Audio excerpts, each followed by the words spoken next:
It is a great pleasure to be here with you tonight. A dear friend, a brave soul, and a terrific new book. It is a great, important, and timely conversation, and it's so great we're having it here. It's part of a civic conversation, a civil dialogue, 10 years after 9/11. And as you and I have discussed many times, there is still, 10 years after the attacks of 9/11, this struggle at home and abroad between freedom and fundamentalism. And you are squarely on the side of freedom, and I thank you for that and everything you do. Absolutely. It's amazing, though, that 10 years after 9/11, there are still few topics that we tiptoe around more than Islam in America. And as you experience in your daily conversations online with people at home and abroad, the way this has become so polarized. And I want you to talk a little bit about that, because on the one hand, we've seen the rise of politicization of Islam.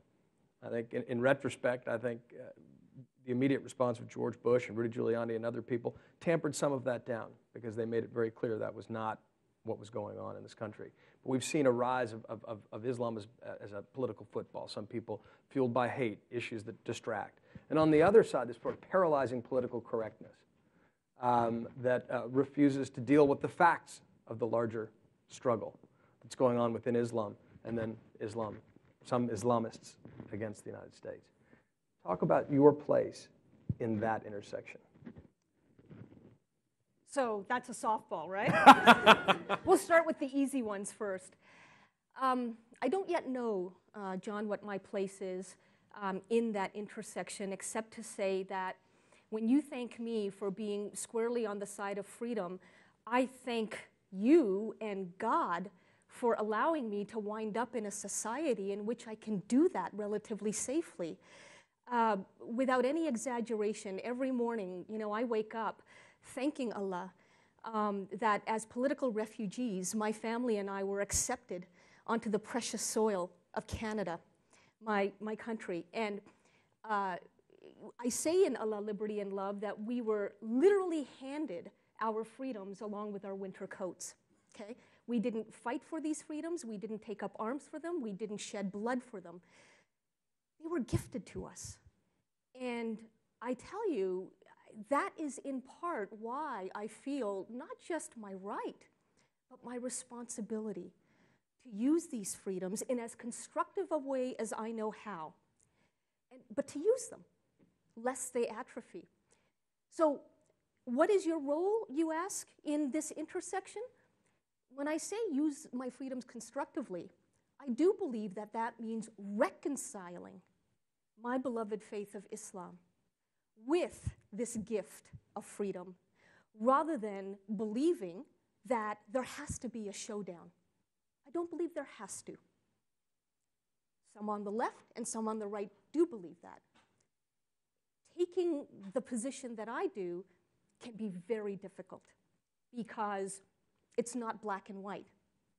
And yet, how do you convey the same message to the same audience, knowing that your audiences will be comprised of people who have very different values from one another? How do you convey that singular message and be heard? I have not yet mastered.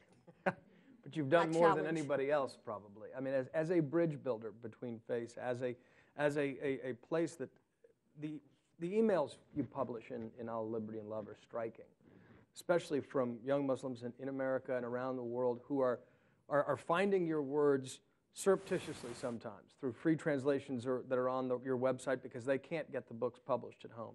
And the way that they long to hold on to their faith, which they love so much, but reconcile it with the modern world.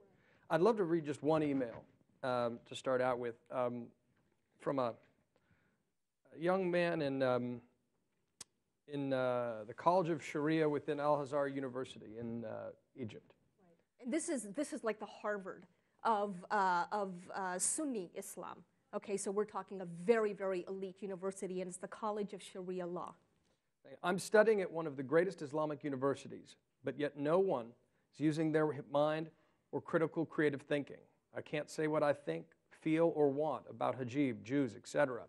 If I say what I think, I will be accused of being a kafir, an unbeliever. Then my family will get hurt, or my family will hurt me. Let's talk about that.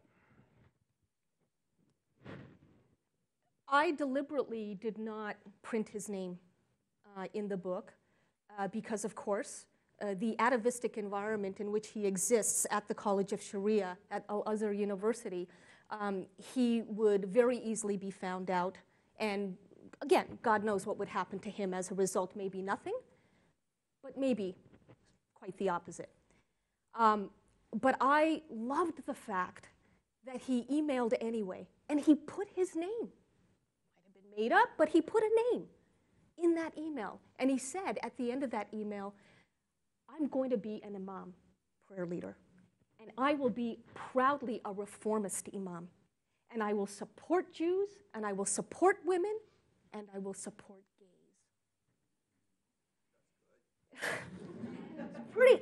Pretty good start. Now, he's obviously young, he's a student, but I have to tell you that I don't think he is unrepresentative of the generation and the secular Democrats, really, of the generation that began the uprisings that have taken up so many of our headlines, quite rightly so, over the last number of months.